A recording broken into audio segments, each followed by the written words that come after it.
Breaking news ఉపరాష్ట్రపతి ఎన్నికకు సర్వం సిద్ధమైంది. రేపు ఉదయం 10 గంటలకు వైస్ ప్రెసిడెంట్ ఎన్నికకు సంబంధించి పోలింగ్ ప్రారంభం కానుంది. సాయంత్రం 5 గంటల వరకు పోలింగ్ నిర్వహించనున్నారు. ఉపరాష్ట్రపతి ఎన్నికకు మరికొన్ని గంటలే మిగిలి ఉండడంతో అధికార ఎన్డీఏ కూటమి, విపక్ష ఇండియా కూటమి అగ్రనేతలు తమ వ్యూహాలకు పదును పెట్టారు. ఒక్క ఓటు కోల్పోకుండా ఎంపీలకు ఎలా ఓటు వేయాలన్న దానిపై మాక్ పోలింగ్ నిర్వహిస్తున్నారు.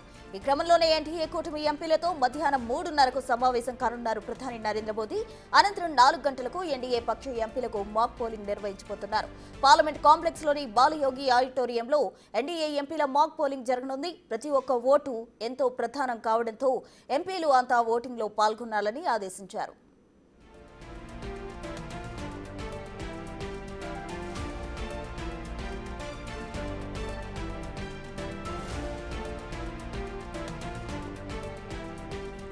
ఇక ఇండియా కూటమి ఎంపీలకు మధ్యాహ్నం 2:30కు పార్లమెంట్ సెంట్రల్ హాల్లో మాక్ పోల్ నిర్వహించనున్నారు.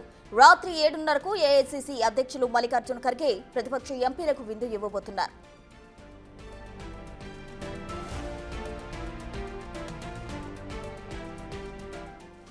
రాజ్యాంగంలోని ఆర్టికల్ 66 ప్రకారం ఉపరాష్ట్రపతిని పార్లమెంటు ఉభయ సభల సభ్యులతో కూడిన ఎలక్టోరల్ కాలేజ్ ఎన్నుకుంటుంది. దీని ప్రకారం 17వ ఉపరాష్ట్రపతి ఎలక్టోరల్ కాలేజ్ పరిధిలోకి రాజ్యసభ నుంచి ఎన్నికైన 233 మంది సభ్యులు, 12 మంది నామినేటెడ్ సభ్యులు, అలాగే లోక్సభ నుంచి ఎన్నికైన 543 మంది ఎంపీలు వస్తారు.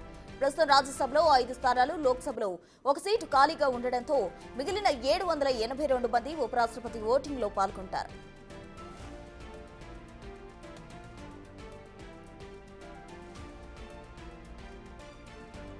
ఉపరాష్ట్రపతిగా ఒక అభ్యర్థి గెలవాలంటే కనీసం 394 ఓట్లు అవసరం.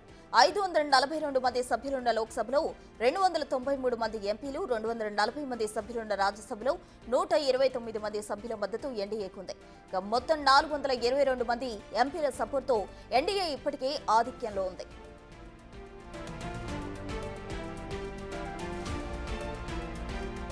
ఇండియా కూటమి అభ్యర్థికి ఎంత మద్దతు ఉందన్నది ఒక్కసారిగా పరిశీలిస్తే ఈ సంఖ్య 323గా ఉంది. తాజాగా ఆప్ సైతం ఇండియా కూటమి అభ్యర్థికి తమ మద్దతు ప్రకటించింది. ఈ లెక్కన ఆప్లోని 11 మంది ఎంపీల సపోర్ట్ కూడా కలవడంతో ఇండియా కూటమి బలం ప్రస్తుతానికి 334కు చేరింది. తటస్థ పార్టీలు చివరిలో తీసుకునే నిర్ణయాలకు అనుగుణంగా ఈ సంఖ్య కొంచెం అటు ఇటుగా మారే అవకాశం కనిపిస్తోంది.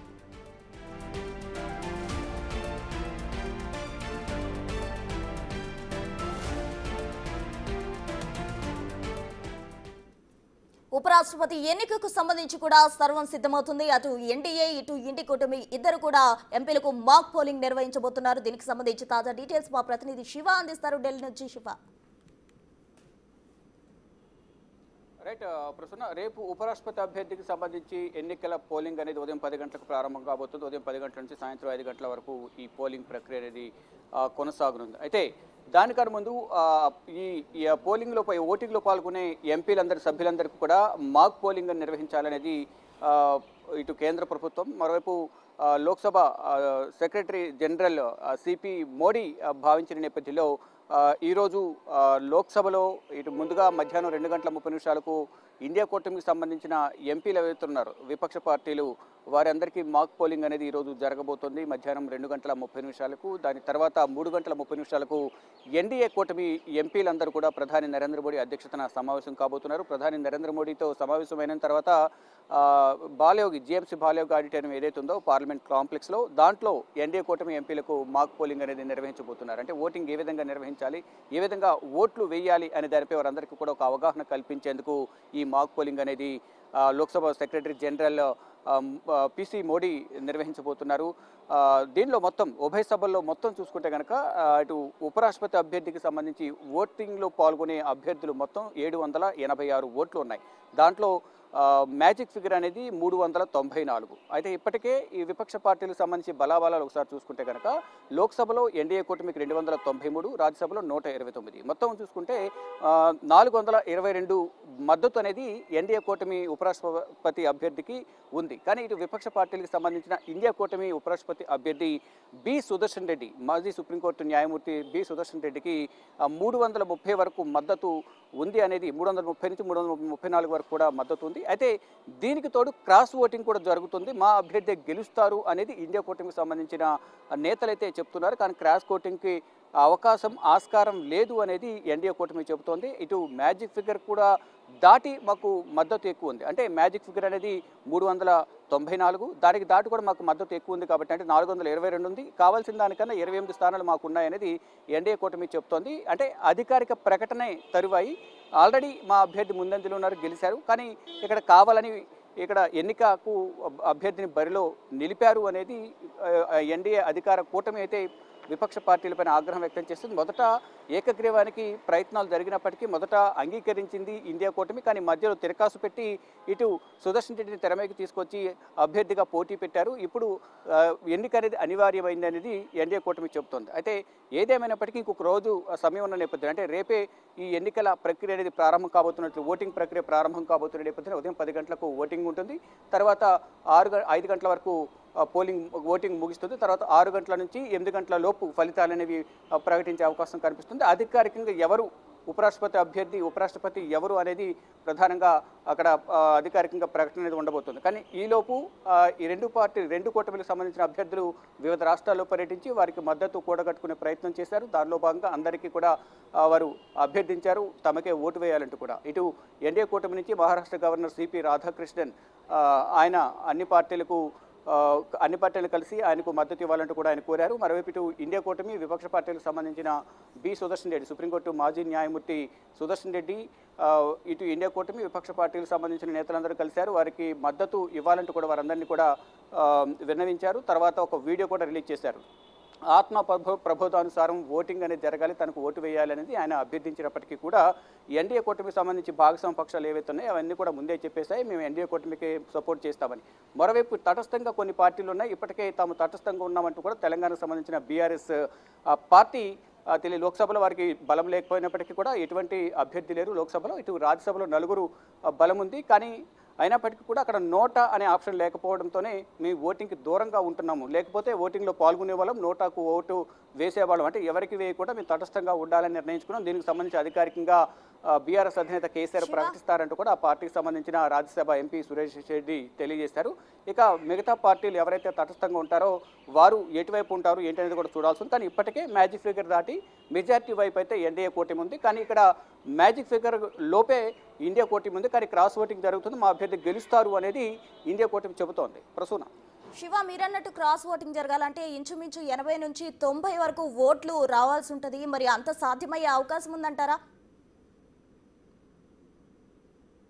సాధ్యం అయ్యే అవకాశమే లేదు అనేది ఎన్డీఏ కూటమి చెప్తూ సాధ్యమవుతుంది, క్రాస్ ఓటింగ్ జరుగుతుంది, మాకు మద్దతు ఉంటుంది, మా అభ్యర్థి గెలుస్తారనేది ఇటు ఇండియా కూటమి చెబుతోంది. కానీ ఇక్కడ అధికారికంగా కానీ ఎవరు ఎన్ని అంచనాలు వేసుకున్నా, ఎన్ని లెక్కలు వేసుకున్నా, ఇక్కడ మ్యాజిక్ ఫిగర్ బట్టి చూసినా కానీ దాన్ని క్రాస్ అయిన దాన్ని బట్టి చూస్తే కనుక 422 అనేది ఎన్డీఏ కూటమి ఇటు రాధాకృష్ణన్కు ఉపరాష్ట్రపతి అభ్యర్థి రాధాకృష్ణనే గెలిచే అవకాశం అనేది ఎక్కువగా అవకాశాలు ఉన్నాయనేది మ్యాజిక్ ఫిగర్ని బట్టి, ఆయనకు వచ్చిన ఓటింగ్ని బట్టి కూడా మద్దతును బట్టి అర్థమవుతోంది. కానీ ఇక్కడ ఇండియా కూటమికి విపక్ష పార్టీలతో కలిపి 334 దాదాపు ఉన్నాయి అనేది చెప్తున్నారు. కానీ ఇంకొక 60 స్థానాలు వస్తే మ్యాజిక్ ఫిగర్ అనేది వచ్చే అవకాశం అయితే కనిపిస్తుంది. కానీ 60 స్థానాలు క్రాస్ ఓటింగ్ జరుగుతుందంటే జరిగే అవకాశమే లేదనేది కూడా అందరూ చెప్తూ ఉన్నారు. దాన్ని బట్టి అందరికీ ప్రతి ఒక్కరు కూడా అర్థమవుతోంది. కానీ ఇక్కడ ఎంత క్రాస్ ఓటింగ్ జరిగినా ఇండియా కూటమి అభ్యర్థి గెలిచే అవకాశమే లేదనేది కూడా అందరూ భావిస్తున్నారు. కానీ దీనికి సంబంధించి ఒక చర్చ అనేది జరగాలి. అసలు ఉపరాష్ట్రపతిగా ఉన్న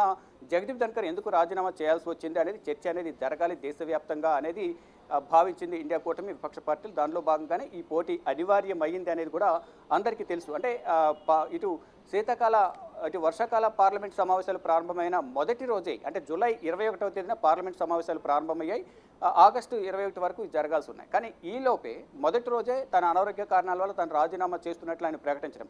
అంతకుముందు వివిధ రాష్ట్రాల్లో పర్యటన సందర్భంగా 2027 వరకు తన పదవి ఉంది కాబట్టి అప్పటి వరకు నేను పదవిలోనే ఉంటాను, దాని తర్వాత నేను రిటైర్మెంట్ తీసుకుంటానంటూ కూడా జగదీప్ ధన్కర్ తెలియజేశారు. కానీ అనుకోకుండా అక్కడ ఆ నిర్ణయం తీసుకోవడం వెనుక కారణాలు ఏంటి అనేది కూడా ఎవరికి కూడా అధికారికంగా తెలియదు. దానికి వెనుక అనేక కీలక నిర్ణయాలు తీసుకున్నారు, అనేక అంశాలు ముడిపడి ఉన్నాయి. దానివల్లే జగదీప్ ధన్కర్ రాజీనామా చేశారనేది ఒక ప్రచారం అయితే జరుగుతోంది. దానికి సంబంధించి ఎక్కడా కూడా జగదీప్ ధన్కర్ రాజీనామా చేస్తున్నారని ఒక లేఖను విడుదల చేశారు, రాష్ట్రపతికి లేఖను సమర్పించారు తప్ప ఎక్కడ కూడా మీడియా ముందుగా వచ్చి జగదీప్ ధన్కర్ ఎక్కడ మాట్లాడిన దాఖలా లేవు. ఇప్పటికే రాష్ట్రపతి కార్యాలయాన్ని ఉపరాష్ట్రపతి కార్యాలయాన్ని ఆయన ఖాళీ చేసి వేరే ప్లేస్కి ఆయన వేరే క్వార్టర్స్కు వెళ్ళిపోయారు. నెక్స్ట్ రేపు ఎన్నికలు జరుగుతుంది కాబట్టి కొత్తగా ఎన్నికైన ఉపరాష్ట్రపతి అభ్యర్థి ఎవరైతే గెలుస్తారో అతను ఆ ఉపరాష్ట్రపతి కార్యాలయానికి ఉపరాష్ట్రపతి భవన్కు వెళ్తారు. అయితే ఉపరాష్ట్రపతి అభ్యర్థిగా ఉన్న జగదీప్ ధన్కర్ ఎందుకు రాజీనామా చేశారనేది ఇప్పటివరకు ఇటువంటి అధికారిక ప్రకటన లేదు. కేవలం అనారోగ్య కారణాలు మాత్రమే చూపిస్తూ ఉన్నారు. కానీ వెనుక జరిగిన తెర వెనుక అనేక అంశాలు ముడిపడి ఉన్నాయని విపక్ష పార్టీలు ఆరోపిస్తున్నాయి. కానీ అది పక్కన పెట్టినప్పటికీ కూడా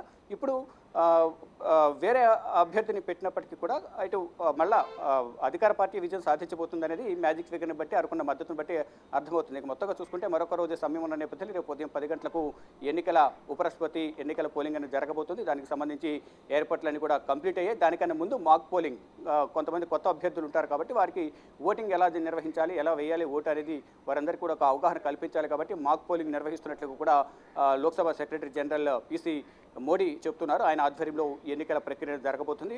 మొదట ఇండియా కూటమి సభ్యులకు మాక్ పోలింగ్ ఉంటుంది. తర్వాత మధ్యాహ్నం 3:30 ప్రధాని నరేంద్ర మోడీతో ఎన్డీఏ కూటమి ఎంపీలందరూ కూడా సమావేశమైన తర్వాత ఈ మాక్ పోలింగ్ అనేది ఎన్డీఏ కూటమి ఎంపీలకు ఉంటుంది. తర్వాత రేపు అనేది పోలింగ్ అనేది జరగబోతోంది. ఇక మొత్తంగా చూసుకుంటే ఎన్డీఏ కూటమి అభ్యర్థి గెలుస్తారనేది కూడా అందరూ భావిస్తున్నారు. దీనికి సంబంధించి అధికారిక ప్రకటన అనేది రేపు సాయంత్రం పోలింగ్ ముగిసిన తర్వాత 6 గంటలకు ఓటింగ్ ప్రక్రియ కౌంటింగ్ ప్రక్రియ ఉంటుంది. కాబట్టి 7 నుంచి 8 గంటల మధ్యలో ఈ ఫలితాలు అనేది అధికారికంగా ప్రకటించబోతున్నారు. మరోవైపు ప్రధాని నరేంద్ర మోడీ ఓటింగ్లో పాల్గొన్న తర్వాత ఈ ఉత్తర భారతదేశంలో వరదలు భారీ వర్షాలు అనేవి ఉత్తర భారతదేశాన్ని అతలకుతలం చేశాయి. కాబట్టి ఈ వరద ప్రభావిత రాష్ట్రాల్లో ప్రధాని నరేంద్ర మోడీ పర్యటించబోతున్నారు. రేపు ఓటింగ్లో పాల్గొన్న తర్వాత ప్రధానితో పాటు ఆయా ప్రాంతాల రాష్ట్రాల ఎంపీలు ఎవరైతే ఉన్నారో వారందరూ కూడా వారి వారి రాష్ట్రాల్లో వారి వారి నియోజకవర్గాల్లో వరద ప్రభావిత ప్రాంతాల్లో పర్యటించేందుకు వారందరూ కూడా రేపు ఓటింగ్లో పాల్గొన్న తర్వాత వెళ్లనున్నారు. Thank you Shiva.